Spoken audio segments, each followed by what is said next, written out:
Bonjour, donc moi c'est Aude Serrière, je travaille sur Tabla, aux éditions Soleil. Je m'appelle Christelle Pécou et j'ai fait plusieurs albums chez les Humanoïdes Associés et un one-shot chez Dupuis récemment. Voilà, moi c'est Elvire de Coq, je fais aussi de la BD, un petit peu de l'illustration, je suis coloriste et j'ai travaillé aussi aux Humano et là pour le moment je bosse sur aussi un diptyque chez Dupuis. Bonjour, Claire Bigard. Donc moi j'ai sorti une première BD en tant que scénariste, coloriste et dessinatrice, donc chez Clair de Lune, et actuellement j'ai rejoint une équipe chez Assort BD où je fais le tome 3 et le tome 4. Bonjour, je suis Tatiana Doma, dessinatrice de bande dessinée depuis une dizaine d'années. J'avais commencé par Delcourt avec une petite série jeunesse et ensuite j'ai travaillé pour Petit à Petit et maintenant à Kileos. Voilà. Je fais de l'illustration de livres d'enfants aussi. Pour ma part, j'ai fait des études d'architecture, voilà, assez longues, et en fait j'ai décidé avant de me lancer dans ma carrière de tenter la bande dessinée, qui est un de mes plus grands rêves. Et puis j'ai commencé en fait par poster sur des forums, rencontrer des gens, des auteurs en salon, au festival BD. Et puis j'ai créé un blog où j'ai commencé à poster mon travail, mes illustrations, mes dessins. Et petit à petit, à force de contacter et de rencontrer des gens en salon, je me suis vue proposer des petits projets, des petites illustrations, des planches de BD qui sont parues dans des magazines de bande dessinée. Parce que c'est vrai que de co-signer avec Chris, c'est quand même la classe. Oui. J'adore Chris, mais c'est vrai que c'est fort de partir on va dire de rien, hein, j'ai commencé vraiment. D'arriver à ce niveau-là, il faut être très passionné, très. Voilà, faut savoir dans quoi on s'engage quand on fait ce métier aussi. Avant et il faut s'accrocher, il faut travailler beaucoup. Voilà. Je pense que ça va être la même chose pour vous tous, mais le nombre d'heures, par exemple, pour finir vos BD, on ne les compte pas. Je ne sais pas vous, mais on les compte pas. Je compte déjà plus en mois ou en année. Oui, voilà, voilà, c'est. Mais c'est pareil pour les mecs, ça n'y a pas de différence, non, je pense. Okay. Oui, non, ça peut durer plusieurs années. Oui, ça peut. C'est sanglant à ce moment-là. Il ne faut pas être dérangé en pleine création. En fait, on a notre période ermite. Voilà, c'est ça, c'est tout à fait. Ours, voilà, c'est ça. On sort pas de nos alors moi, ma formation, j'ai commencé par du stylisme modélisme parce que je voulais être styliste avant. C'était plus un rêve de petite fille et j'ai toujours lu de la bande dessinée, donc en fait j'ai compris que je voulais plutôt dessiner mes histoires. Donc j'ai fait le concours d'Angoulême, je suis entrée à Angoulême. J'ai fait 3 ans là-bas. En sortant, il y a encore eu une petite déviation, j'ai fait un peu de site internet parce que c'était vraiment de la bulle internet. Et au bout de 2 ans, je suis revenue à la bande dessinée et voilà, j'ai envoyé des choses chez les Humano et puis au bout d'un petit moment, ça a fonctionné. Donc voilà. Voilà, moi j'ai fait 2 ans d'archi, un petit peu d'études d'ingénieur, parce qu'à la base, moi je voulais construire des ponts, enfin je le dis en caricaturant comme ça, mais il y avait un petit peu trop de maths et un petit peu trop de sciences, et parallèlement à ça, j'avais toujours lu de la BD, j'avais toujours dessiné un petit peu, mais plus dessin académique. Mais ça ne m'était jamais venu à l'idée, et pendant toutes ces études, au lieu d'étudier mes cours de maths, je lisais beaucoup de mangas. Et là, il y a une espèce de déclic qui s'est passé dans le dessin. Je me suis dit non, en fait, je veux vraiment dessiner. J'ai fait une école à Bruxelles qui s'appelle Saint-Luc, où j'ai fait mes 3 années de BD. Et en sortant, je suis allée à Angoulême avec mon petit dossier sous le bras. Et ça a plu aux Humano. Et les Humano ont fait « Ah, mais peut-être qu'on pourrait te faire rencontrer un scénariste. » Et j'ai fait « Ouhou ». Voilà. Et donc du coup, ça a commencé comme ça. Et puis après, bon, il y a eu des petites galères. Mais c'est des choses inhérentes au métier. Donc, voilà. Parce qu'en plus, on a on a une jeune fille là qui aimerait peut-être en faire son métier. Et donc c'est aussi pour elle important de voir qu'il y a des femmes qui ont réussi. Et en fait, même en vous écoutant, je me dis qu'en fait, on peut avoir sa chance. Est-ce que je parle vraiment de chance parce que, il faut la saisir. Oui, C'est plus que de la chance, quand même, c'est du travail. C'est beaucoup d'investissement et il faut savoir où on va. À mon avis, on a, je pense, plus ou moins quand même toutes fait des études. Faut prévoir au cas où. Le parcours du combattant commence c'est ça. Quand on a notre bac et puis qu'on s'oriente, ça commence là. Ça dure quelques années quand même. C'est la passion avant tout. Ouais. Mais c'est vrai que vraiment une passion. Après, je suis pas sûre que les études, ça soit super... Enfin, ça peut structurer, Ça structure. mais les études dans les écoles d'art en particulier, je pense que ça ouvre sur beaucoup de choses, mais au niveau technique, je sais que Saint-Luc est peu technique, par exemple, qu'Angoulême. Je sais pas si c'est forcément super utile. Voilà. Donc, la BD, c'est vraiment quelque chose dans lequel on peut effectivement se former complètement à côté. Et l'important, c'est justement d'oser après montrer son travail. Le truc après, c'est que le travail est de toute façon obligatoire, une énorme quantité. On ne peut pas signer un contrat si on n'a pas le niveau. Après, effectivement, dans la signature du contrat, dans les rencontres, là, il y a toujours un facteur chance qui échappe un petit peu d'être au bon endroit au bon moment. Mais ça n'arrivera pas si le travail n'est pas là derrière, de toute façon. Voilà. Donc, c'est, on va dire, 75-25, plus ou moins. Alors moi, un parcours un peu différent encore. En fait, j'ai fait après mon bac l'école Estienne à Paris, qui est une école d'art appliqué, où j'ai eu une formation de directeur artistique. Et arrivé à Publicis, où j'étais embauchée à la sortie de mon école, je me suis retrouvée dans un métier où on ne dessinait pas. Donc c'était un métier où le dessin était sous-traité à l'extérieur chez des storyboarders et des roughman, women pour les filles, je précise. Et donc je me suis retrouvée finalement à me mettre à mon compte très peu de temps après, 1 an et demi après. J'ai quitté la boîte et je me suis mis à mon compte. Donc j'ai fait 20 ans de storyboard, à la fois dans le cinéma, la pub, la télé. Et puis au bout d'un moment, j'étais un peu frustrée parce que le storyboard, on n'aboutit jamais dans le dessin, c'est toujours fait très vite, on ne se fait pas plaisir dans la technique qui est le feutre, le Pantone. Et puis j'avais un rêve d'adolescente et je me suis dit, ça fait pas loin de 25 ans maintenant, il sera peut-être temps que je me mette à en faire un peu. Et puis je suis partie toute seule dans la BD, en faisant une BD toute seule dans mon coin, en tant que scénariste, dessinatrice et coloriste. Et j'ai eu la chance, effectivement, d'être éditée pratiquement très peu de temps après qu'elle soit finie. Voilà. Et maintenant, ça m'a mis sur des rails et j'ai mon petit parcours. Mais au niveau des éditeurs, vous avez démarché le premier éditeur où vous aviez déjà... Alors, j'ai eu une opportunité dans le sens où le village où j'habite, pour ne pas le nommer, qui s'appelle Crépierre dans les Yvelines, a un festival BD qui commence à être connu et dans lequel je m'investissais, on ne va pas dire dans l'organisation officiellement puisque je n'ai pas le droit pour conflit d'intérêt, je ne vais pas me mettre dedans complètement, mais je m'occupais des auteurs quand je recevais les auteurs sur le site. Et en même temps, j'ai rencontré des gens qui ont regardé ce que je faisais, qui m'ont encouragée, pour ne pas nommer Michel Blanc-Dumont, entre autres. Et puis, il y a Jean-Claude Servet, il y a des gens comme ça qui m'ont poussée en disant « faut pas que tu lâches, faut que tu y ailles ». Donc j'avais des bons contacts avec ces gens-là, Thierry Giraud qui m'a propulsée vraiment aussi dans des festivals, etc. Et au moment où j'ai Claire de Lune qui m'a édité, j'avais déjà une sorte de petit tapis rouge qui m'attendait, dans le sens où les copains avaient fait leur travail en amont et du coup je suis partie dans des festivals et ça a marché. Voilà. Et j'ai eu de la chance, mais en même temps beaucoup de travail, je confirme, puisque il ne faut pas regarder son temps. En tant que maman, il faut gérer tout. C'est surtout le problème des filles. Moi j'ai 2 enfants. Quand j'ai commencé à travailler, ils étaient jeunes. Maintenant, dans la BD, ils étaient plus âgés, Dieu merci. Mais n'empêche qu'il faut tout faire.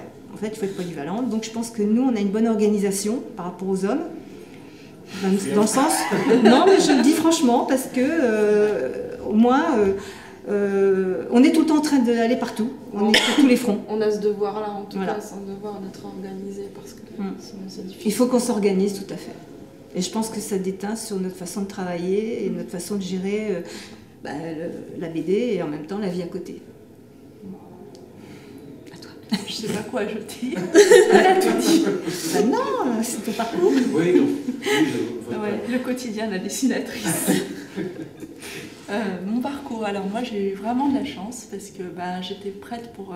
je suis sortie de l'école Émile Coll en 99, j'ai rencontré un scénariste de bande dessinée. Moi je pensais m'orienter dans l'illustration livre d'enfants parce que j'ai été orientée très jeune, à l'âge de 15 ans. Au lycée j'ai eu un prof d'art plastique qui m'a permis de connaître l'univers de Prat, etc., qui m'a fait participer au concours d'Angoulême, alors que j'avais hésité pour un sport-études volleyball, ce qui n'a rien à voir. Mais bon, le sport m'interpellait, voilà. Je réalisais à 15 ans que je n'avais pas la taille nécessaire pour jouer plus loin qu'à niveau régional, donc j'ai gardé ça en loisir. Et la bande dessinée, j'avais reçu un petit prix, un album de Blueberry, à 15 ans, donc j'ai eu le déclic du dessin, j'ai travaillé dans mon coin, en même temps que les cours, jusqu'au bac, et ensuite je me suis orientée dans les études de dessin. 2 années de Beaux-Arts et l'école Émile Coll. Après, c'est vraiment la chance, Denis-Pierre Philippi, sur mon parcours, qui avait déjà réalisé Un drôle d'ange gardien avec Sandrine Revel, sur un festival à Brignais, à la Bulle d'Or. Première rencontre, premier projet monté, Théo, et effectivement 2 mois après, on signait chez Delcourt. Donc j'ai vu la liste d'attente. Je suis passée devant cette longue queue de dessinateurs avec leurs pochettes et j'ai réalisé que j'avais beaucoup de chance. Après, c'est des années difficiles parce qu'on a aussi pas mal de projets refusés, mais des années passion où j'ai fait plusieurs métiers aussi. Il m'arrive de faire des caricatures dans l'événementiel, des animations dans les classes, j'aime beaucoup ça aussi, dans les bibliothèques pour expliquer le métier. Et puis parfois des illustrations de couverture de romans, je travaille dans la presse. Donc là, ça nous apprend à tenir les délais. Question organisation, avec les séances de dédicaces aussi en festival, de nombreux voyages, donc des déplacements très nombreux. Et puis voilà, un public qui nous suit depuis des années. C'est très convivial tout ça. C'est un métier qu'on ne veut plus quitter. Ma maman, sa réflexion, c'est qu'elle me disait qu'elle a accouché de moi, mais c'était le plus dur à passer, c'était le crayon. Donc ça veut dire que j'ai commencé très tôt. Mais ceci dit, moi, j'ai pas eu des cours de dessin comme on a maintenant, qu'on offre aux enfants, et j'avais que ceux de l'école. Et quand j'étais adolescente, je dessinais tout le temps, tous les jours, jusqu'à minuit. Ma mère venait et me disait, ça y est, il est temps de dormir. Parce que les grands de la BD, ils n'avaient pas de cours de dessin non plus, et ils sont tous autodidactes, donc c'était ça nos modèles, donc voilà quoi. Je recopiais le catalogue de la Redoute. On l'a tous fait. Non, mais surtout nos auteurs favoris, les Franquin, les Herzog, on a tous un maître entre guillemets, de référence. Tout à fait d'accord. Et les Hergé.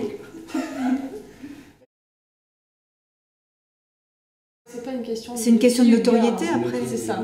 Oui, après c'est une question d'expérience, mais pour avoir un petit peu fait des sondages, ah non, il n'y a pas de différence. Il n'y a pas de différence. On se bagarre de la même façon. En tout cas, il faut oser réclamer une augmentation. Voilà. Oui, c'est comme tu dis, c'est plutôt entre le réclameur et le pas réclameur, peu importe le sexe en fait. Donc c'est... Non. Une sorte de parité. Je pense qu'on est jugé sur une qualité de travail, pas sur le sexe lui-même. On n'est pas... Oui, on est derrière nos planches en fait, peu importe... On est tous logés à la même enseigne, on est l'étiquette auteur et derrière, fille ou garçon, de toute façon on fait de l'art. Enfin, là, on nous pose beaucoup moins la question maintenant. C'était le cas il y a 10 ans, mais il y a 10 ans on posait la question, mais ça fait quoi d'être une fille dans la BD Maintenant on la pose plus, donc voilà. On la pose encore un petit peu, c'est quand on la posera. Mais ce qui est important, c'est surtout de faire des bonnes rencontres avec les scénaristes, d'avoir une bonne histoire.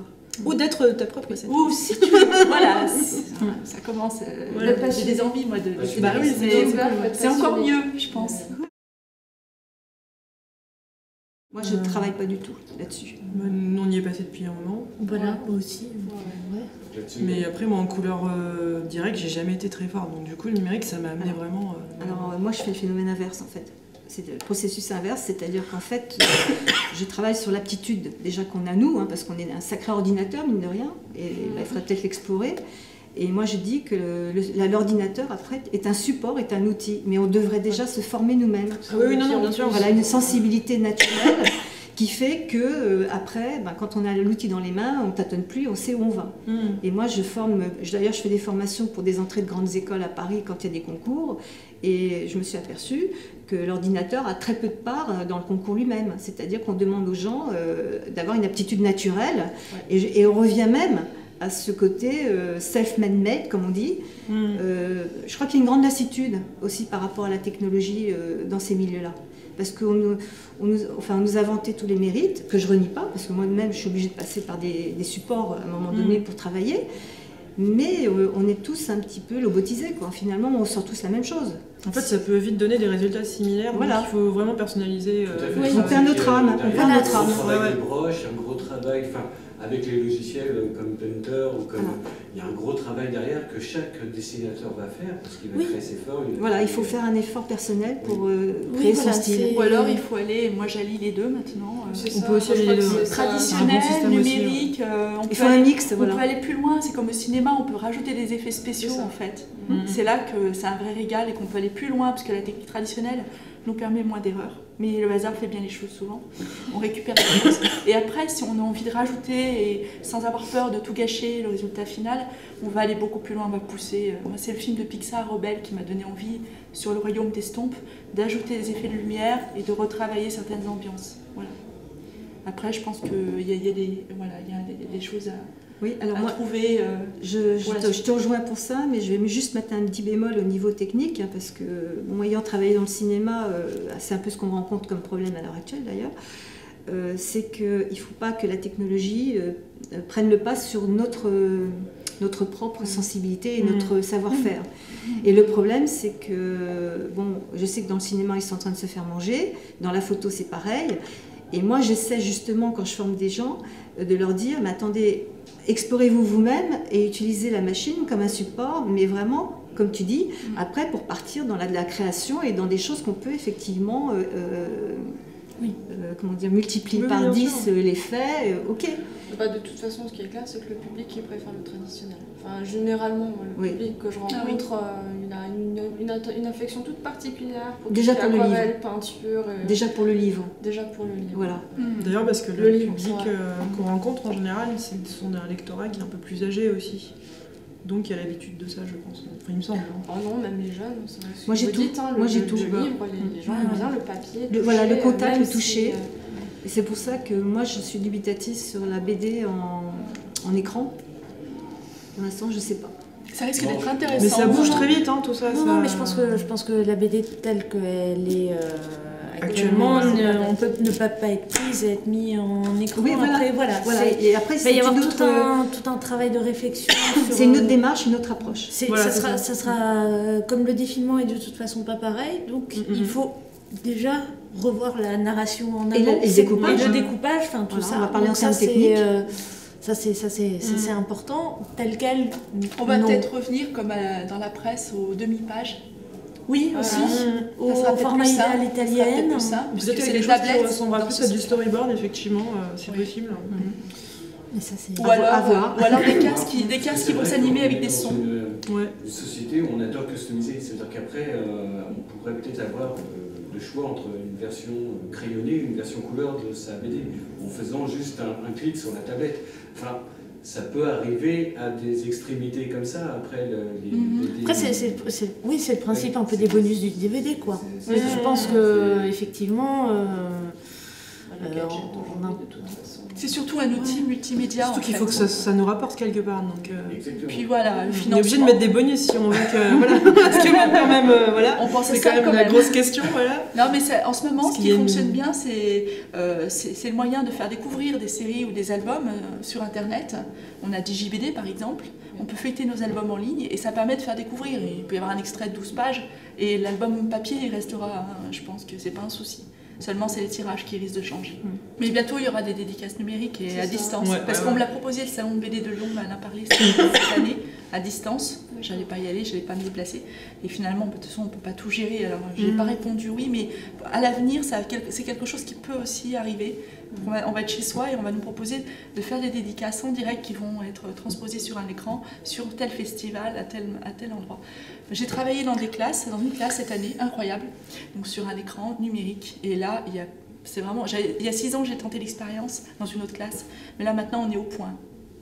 Le dessin, la mise en couleur, et ça a décuplé la créativité des enfants. Donc il y a des choses à faire. J'étais vraiment agréablement surprise. Alors moi je vais jouer l'oiseau mauvais augure. Oui, vas-y. Je vais faire de l'obscurantisme parce que moi dans plusieurs festivals maintenant, comme j'en fais quand même pas mal dans l'année, je peux comparer. Et il y a un gros souci qu'il y a, c'est qu'on n'a plus d'originaux. Ah oui. Et oui, sous les nouvelles technologies, il n'y a plus le palpable, il oui, n'y a plus d'originaux à montrer, et on va finir dans une culture poubelle, comme on dit. C'est-à-dire que sur cette période qu'on est en train de vivre en ce moment, qu'est-ce qui va rester à nos générations d'après, sachant que dans les générations d'avant, on a eu des transmissions de tableaux, d'œuvres d'art, etc. Et là, on est tous sur des technologies. Et si ces technologies ne suivent pas ou on ne peut pas sauvegarder, parce qu'on a des problèmes actuellement, déjà dans le cinéma, où on essaie de sauvegarder des films et on n'arrive plus à les faire parce que les moyens ont disparu. Donc, est-ce qu'on va arriver à des extrémités comme ça? Donc, j'ai dit attention, méfiance, il faut quand même qu'on existe encore et qu'on puisse transmettre quelque chose. C'est vrai que la vente d'originaux, pour un auteur, c'est une bonne aide financière. Non seulement c'est une aide financière, mais c'est une reconnaissance aussi. C'est-à-dire que ça prouve qu'on existe sur le papier. Si on fait une exposition, par exemple, c'est vrai que c'est mieux d'avoir des originaux que d'avoir des tirages numériques, mais bon, voilà, il faut que les choses évoluent aussi. Donc, Je me sens coupée du support quand je travaille sur ordinateur.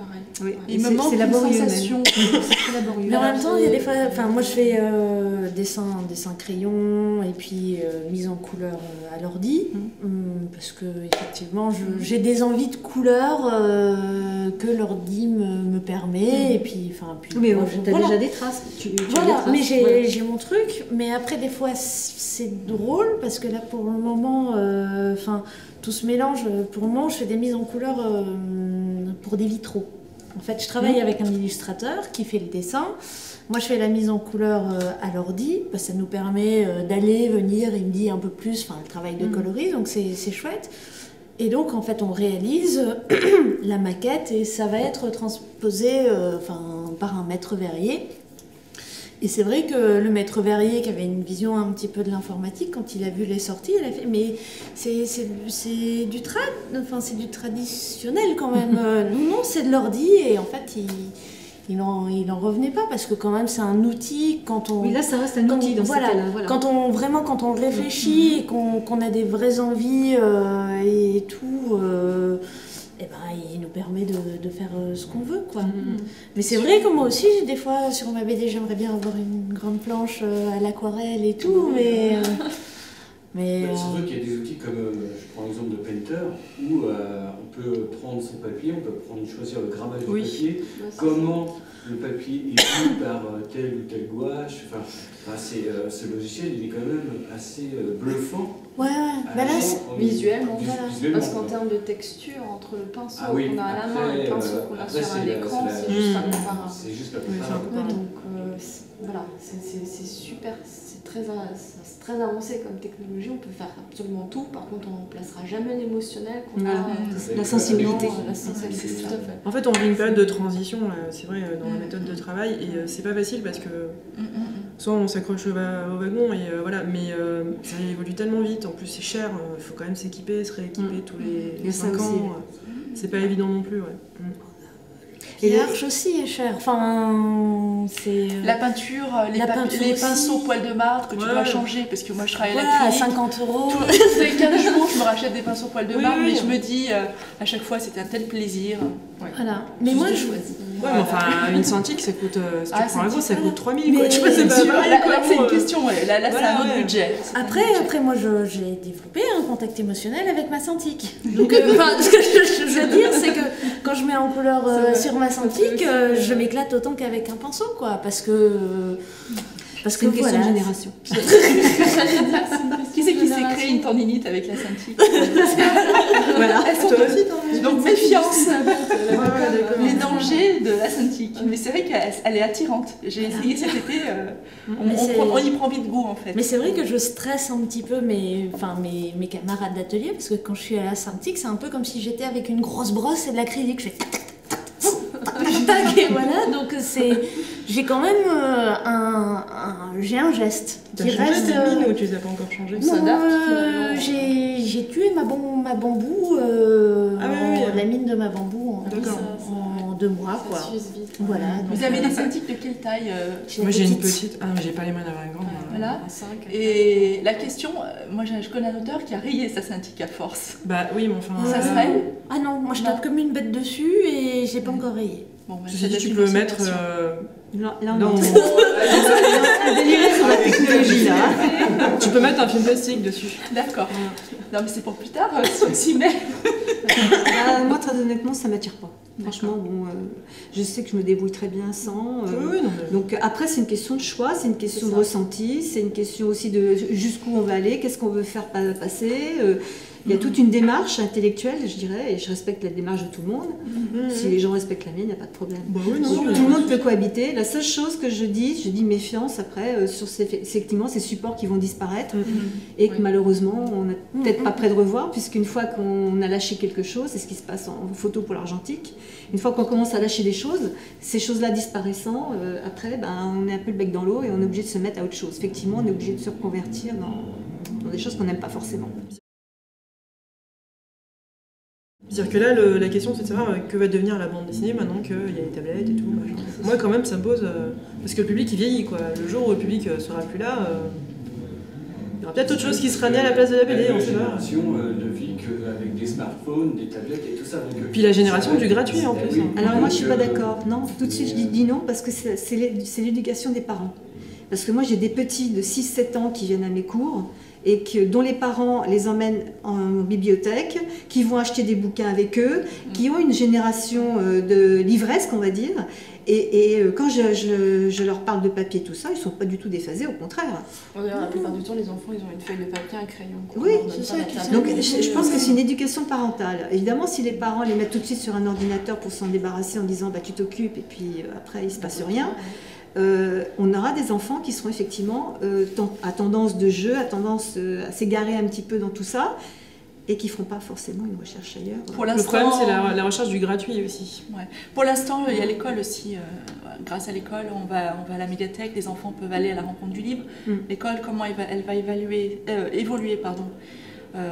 avec les ordinateurs, etc. Ça commence, hein, les classes vont s'équiper. Le iPad, toutes les familles en auront un d'ici 5 ans. Oui, ça va se répandre.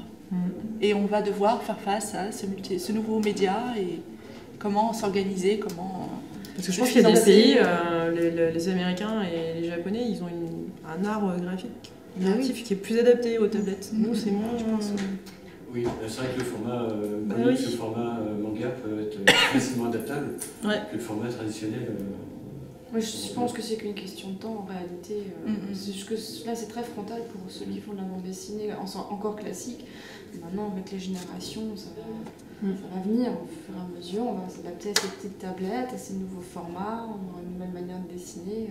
Du jour au lendemain, c'est pas faisable. Mais alors ça dépend aussi. Là, je t'interromps 2 secondes parce que là, j'ai préparé des dossiers d'école. Entre Art Déco et toutes ces écoles-là, qui reviennent au papier-crayon. Ils ont fait toute une génération, effectivement, ordinateur, où les enfants, enfin les ados, ne savaient plus monter des trucs à la main, étaient obligés de venir me voir pour me dire comment on monte une affiche, comment on fait ça.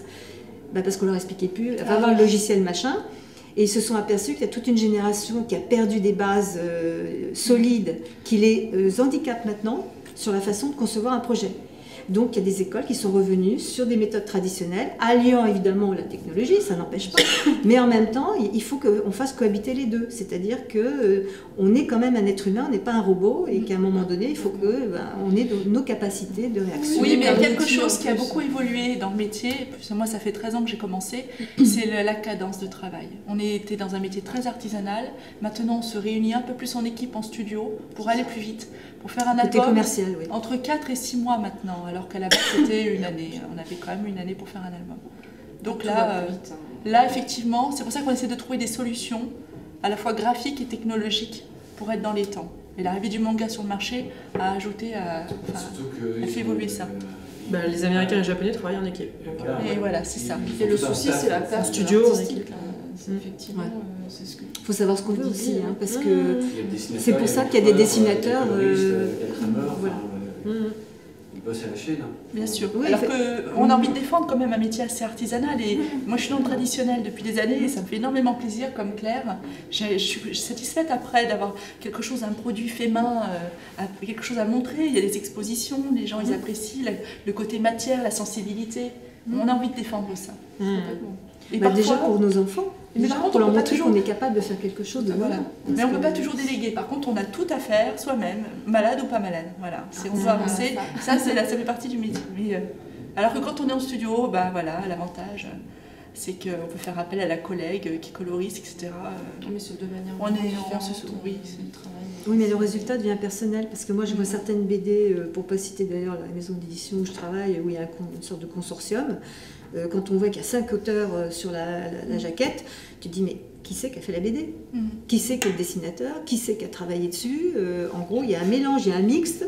Et même pour nous, parce que la BD nous sert quand même de, comment dire, de publicité, hein, on se vend là-dessus. Bah, les gens ne savent plus ce qu'on fait, C'est ça. on n'est pas vendable, on n'est plus un produit C'est plus un accrocheur travail parce que d'auteur. personne ne connaît notre technique en gros. Il y a une sorte de mélange de tout le monde et je dirais que, je vais être méchante en disant ça, mais les moins costauds ont tout un avantage à tirer et ceux qui tirent tout le monde vers le haut et ben, perdent leur notoriété en fait. Et au bout d'un moment on est perdu dans une masse. Mais c'est quelque chose, je te rejoins tout à fait, mais c'est quelque chose d'assez général, même un petit peu dans le cinéma. Enfin, le cinéma avant, maintenant il y a des tas de films qui sortent. Je sais pas du tout qui c'est le réalisateur. Avant, il y avait quand même un peu une culture des réalisateurs et tout. Alors après, on fait souvent des comparaisons entre la BD et le cinéma qui sont pas toujours justes. Mais je pense que, ouais, vraiment, maintenant, c'est le produit fini qui compte et plus forcément commercialement les gens qui sont derrière. Au cinéma, on n'est que dans du visuel, hein, surtout pour le cinéma américain. Ils veulent nous en mettre plein la vue. Oui. Et à quelque chose près, l'histoire, on l'a mis de côté, mais visuellement, il faut que ça soit magnifique.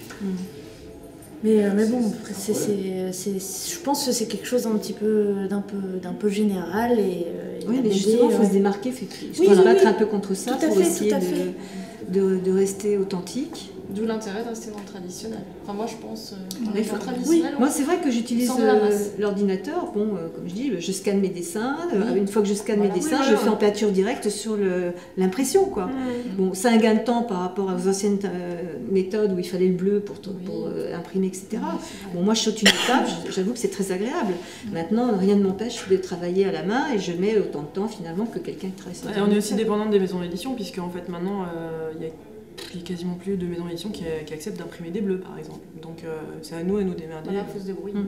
Voilà. Moi, j'ai travaillé avec Léna sur des bleus encore récemment, Ouais. pour un collectif, oui. Ils m'ont fait des bleus format A3, mais le papier, il n'allait pas trop bien. Oui, parce qu'en J'ai plus posé, il faut un bon parce que je sais papier. qu'il y a un coup, voilà. alors j'ai pas osé leur dire, mais il y avait, je sais pas, il avait apprêté c'était sans doute fait un papier, c'est un papier pour l'aquarelle, mais à l'acrylique, ça repoussait la première couche. Oh là là, j'en ai bavé. On est aussi super dépendante des maisons d'édition, donc et malheureusement c'est elles qui fixent les choses en ce moment, et en ce moment elles ont plutôt tendance à rabattre le budget vers elles, donc forcément voilà, il y a des choses comme ça où on est un peu obligé de se rabattre vers des techniques plus rapides et donc plus numériques, quoi, voilà. Vive la BD. voilà. Longue vie à la BD. Et merci au Festival de Dieppe de nous avoir accueillis. Oui. Hein, heureusement qu'on est là. Voilà. Puis c'est Merci, très bien Jean-Pierre. d'échanger nos points de vue aussi, parce que c'est Voilà, Oui, c'est c'est enrichissant, intéressant. ouais. souvent, on Carrément. s'en rencontre pas beaucoup en festival. On est souvent une ou deux dessinatrices en festival. Et là, pour une fois, on est C'est vrai réunis. que tu as parlé à plusieurs, c'est intéressant. Et on est au moins toutes d'accord. Carrément. Et c'est pour ça qu'on